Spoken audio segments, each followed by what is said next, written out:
Right now, in the mountains of Colorado, the mountains that are supposed to be buried under dozens of feet of snow, scientists are finding something that has never happened in recorded history. Bare dirt. Not thin snow, not patchy coverage. Bare dirt. As of March 28, 2026, the snowpack across 130 monitoring sites in the Upper Colorado River Basin collapsed to the 0th percentile of all years on record. The 8th is typically Colorado's peak for a snowpack. That is not the bottom 10%. That is not the bottom 5%. That is the absolute floor of recorded history.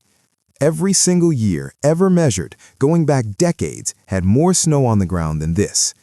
And here is the part that should stop you cold. The snowpack was supposed to be still building. The typical peak for Colorado snowpack is early April. The mountains should be gaining snow right now, not losing it.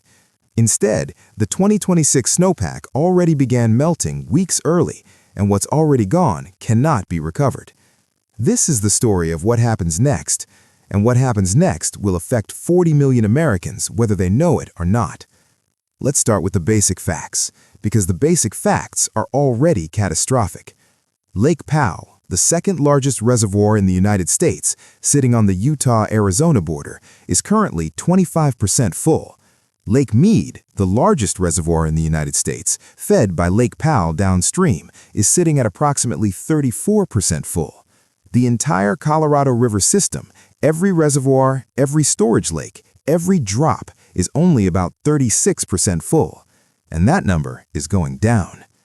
The Bureau of Reclamation, the federal agency responsible for managing these dams, released its April weekly hydrological update, projecting that inflows to Lake Powell for April through July 2026 will reach just 1,750,000 acre-feet. That is 27% of normal. Not 27% below normal, just 27% of what normal looks like, total. To put that in terms you can actually feel, imagine a bathtub. In a normal year, enough snowmelt flows into Lake Powell in spring to fill that bathtub to the brim. This year, the tap will deliver barely a quarter of a bathtub's worth of water for the entire spring. Meanwhile, a record-breaking early heat wave ripped across Colorado in late March, with temperatures hitting 90 degrees on the Front Range, shredding whatever thin snowpack remained before it even had a chance to melt slowly into the rivers. Denver Water's water supply manager said publicly during a board meeting, "This is the fastest snowpack decline we've seen before April 1st. And then he said something that should be replaying on every television channel in America. We might see the lowest runoff that we've ever seen because of these snowpack conditions. Here is what is not making headlines. There is a number that engineers at the Bureau of Reclamation watch more closely than any other. It is not how full the reservoir is. It is not how many acre-feet are being released. It is a single elevation marker on the side of Glen Canyon Dam, etched at 3,490 feet above sea level. That number is called the minimum power pool. Below that line, the physics of water pressure are no longer sufficient to spin Glen Canyon Dam's hydroelectric turbines. The dam stops generating electricity. But that is not even the dangerous part. When water drops below 3,490 feet, it must be redirected through smaller emergency outlet works, pipes and tunnels at the base of the dam that were never designed for constant full-capacity use. Engineers already know what happens when those outlets are pushed too hard. They tested them in a low-water emergency a few years ago. The pipes were damaged.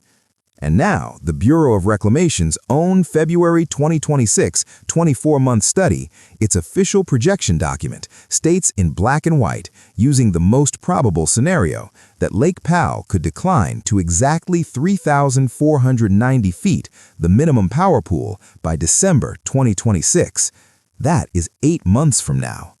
The Glen Canyon Dam provides electricity to approximately 5 million people across Arizona, Colorado, Nevada, New Mexico, Utah, and Wyoming. When that number was 5 million people, it was an asset. When those turbines go silent, it becomes a crisis. Power providers across 6 states will have to find replacement electricity immediately from more expensive, often non-renewable sources, and those costs will be handed directly to the people paying utility bills. But there is another threshold below minimum power pool that engineers almost never discuss publicly. It is called deadpool. Deadpool occurs at 3,370 feet, approximately 120 feet below where the reservoir is trending now. At deadpool, the water level drops below the dam's primary outlet works entirely. Water can no longer be released downstream to Arizona, California, and Nevada by gravity at all. The Colorado River stops flowing through the Grand Canyon.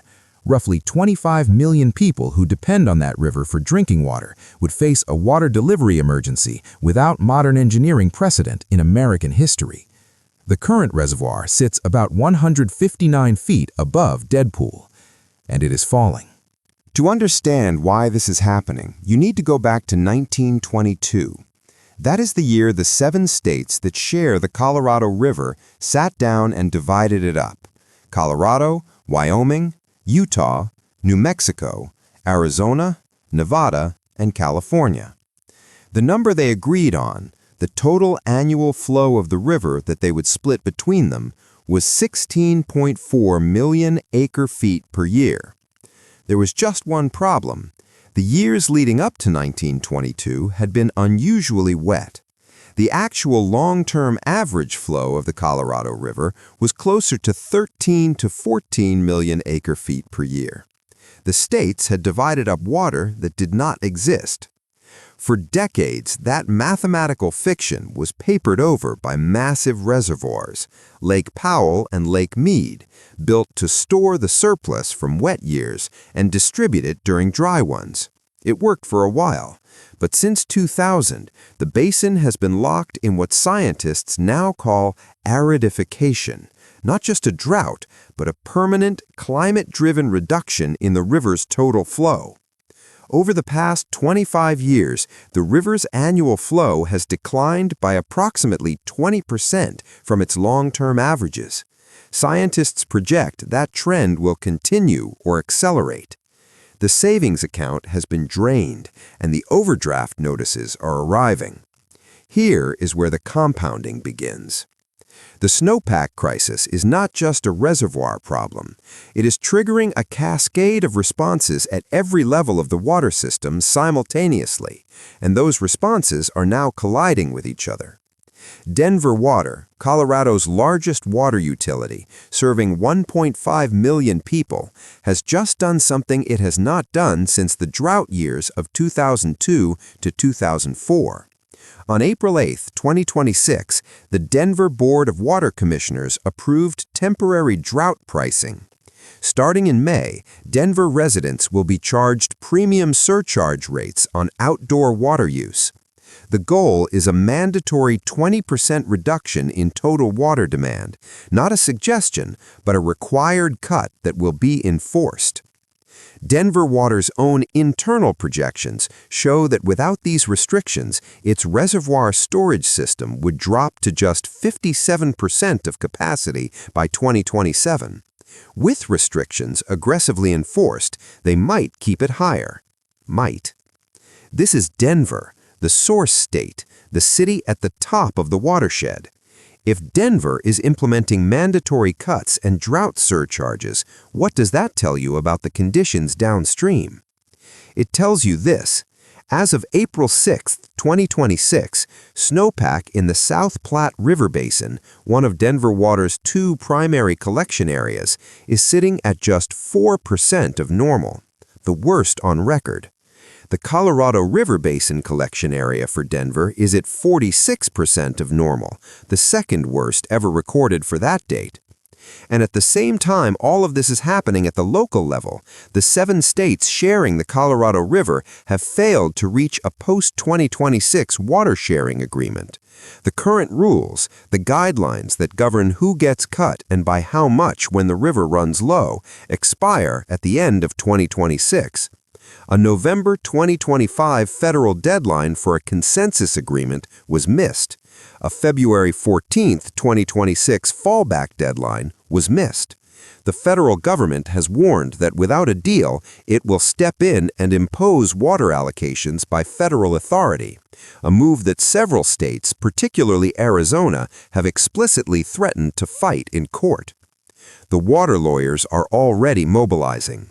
And one Colorado water expert put it bluntly when asked whether human negotiation or nature would force the final resolution. Hydrology may be the driving force. It may not be human action. It may be nature that forces us into litigation. This crisis is not abstract. It is already arriving at people's front doors. Southern Nevada entered 2026 under Tier 1 shortage restrictions. That means the Southern Nevada Water Authority, the agency that supplies Las Vegas, a city of nearly 2.3 million people, has already had its Colorado River allocation cut by 7%. Las Vegas gets approximately 90% of its water from Lake Mead. 90%. And the federal government has projected that Lake Mead could fall to 1,025 feet by November 2027, the probable minimum scenario that many water experts now believe is closer to the truth than the official forecast. Arizona is in a worse position. Arizona holds what are called junior water rights on the river, meaning when cuts are ordered, Arizona gets hit first and hardest. Under the current Tier 1 shortage, Arizona is already contributing 512,000 acre-feet of cuts, roughly 18% of its entire annual apportionment. If the lake continues falling and triggers a Tier 2 shortage, which is the trajectory the current data supports, those cuts deepen further. And for the farmers and ranchers of the Upper Basin states, the people in Colorado, Wyoming, Utah, and New Mexico who grow the food that feeds the rest of the country, the math is becoming existential. The Colorado River headwaters provide irrigation for some of the most productive agricultural land in the American West. Rivers like the Eagle River and the Roaring Fork are projected to carry only half their normal volume between April and July.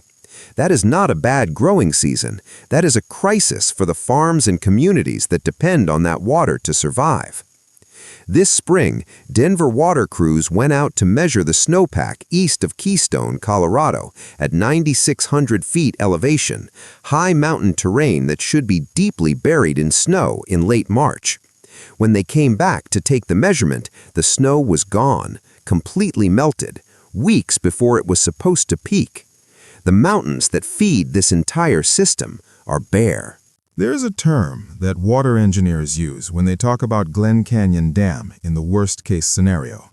They call it the plumbing problem. The dam was built in 1963. It was designed for a river that no longer exists, a wetter, colder, more predictable river from a different era of the American climate. The outlet pipes that were meant to be emergency use only are now the primary candidates for regular operation, and those pipes were already damaged the last time they were tested. The lower basin states, Arizona, California, and Nevada, recently sent a formal letter to the Interior Secretary, warning that the Bureau of Reclamation's failure to address these structural engineering limitations in its planning documents may actually violate federal law. The dam is aging, the reservoir is falling, the negotiations have collapsed, the snowpack is gone, and the deadline for a post-2026 agreement, a new set of rules for who gets water and who doesn't when the river finally runs out, expires at the end of this year. The Salt Lake Tribune published a headline just this week on April 9, 2026, with no ambiguity whatsoever. It read, "The latest forecast for water inflow to Lake Powell is only 22% of average, putting the reservoir at risk of dropping below power pool this year." Not next year, this year. The Colorado River flows through 7 states, supplies water to 40 million people, irrigates millions of acres of farmland, powers the electricity grids of cities across the American Southwest, and drains into Mexico, where it is legally required to deliver water under an international treaty. Every single one of those obligations is now competing for a river that is producing, at best, a quarter of what it used to. The bathtub ring on the walls of Lake Mead, that bleached white scar visible from space, is currently rising higher every year. The white line does not lie. It marks exactly how far the water has fallen. And right now, in the spring of 2026, with bare dirt where the snowpack should be, and lawyers already circling, and turbines at risk of going silent by December, that white line is still rising. The water is still falling. And the question is no longer whether this system reaches a breaking point. The question is whether the people in charge will act before it does. If you want to watch the number yourself, the live elevation of Lake Powell and Lake Mead, the Bureau of Reclamation updates it hourly at usbr.gov. It's public data. It's free. You can watch history happen in real time. Subscribe if you want to know what happens next, because this story is not over. It is just getting started.